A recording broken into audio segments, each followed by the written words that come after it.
over the past couple of weeks since the verdict of the defamation case between the ex-spouses was given.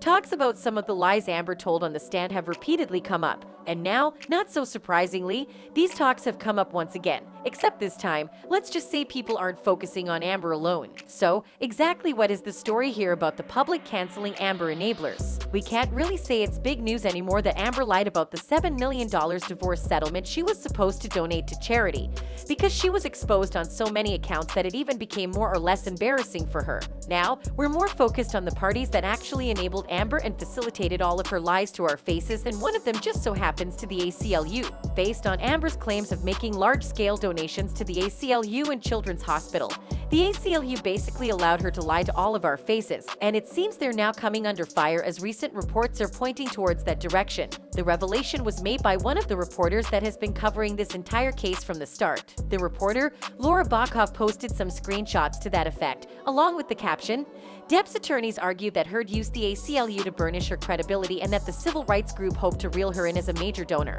Well, this whole thing started way back during the trial when it was revealed during testimony from the chief operating officer of the ACLU that Heard had only paid $1.3 million of the $3.5 million she had pledged to the organization. During the testimony, Terrence Doherty said that the ACLU had received donations of $350,000, $500,000, and $350,000 that were all associated with Heard. The organization's chief operating officer added that the ACLU now deems a $100,000 payment from Depp to be part of Heard's gifts. Doherty added that Heard hasn't donated anything to the civil rights organization since 2019 and testified that he believed Tesla CEO Elon Musk, who had a previous relationship with Heard, reportedly played a role in the donations sent to the ACLU. And even with all of these discrepancies, the ACLU still released a statement defending Amber Heard publicly. However, later in court, Johnny's lawyer questioned Amber about this and was able to prove that she had lied about everything.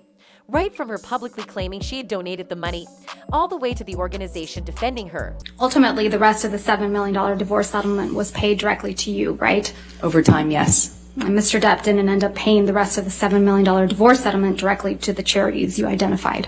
That is correct. He paid the installments to me. You stopped that from happening, didn't you? I don't understand what your question is. I'm sorry. You stopped Mr. Depp from paying the charities that you had named directly. That is incorrect. I said if you want to pay the charities directly, pay the adjusted amount, or pay as per our agreement in the settlement or in the divorce, as per our agreement. You also and he chose to do the former, not the latter. I mean, the other way around. You also publicly stated that the $7 million divorce settlement should be paid to the charities immediately in full, right? If he wanted to pay it in the way that he was suggesting, yes.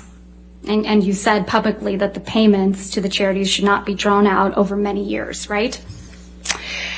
I said that I don't recall the exact words that I used, but basically that he shouldn't use this as a novel interest in getting. And seeing that the organization basically facilitated her lies against them.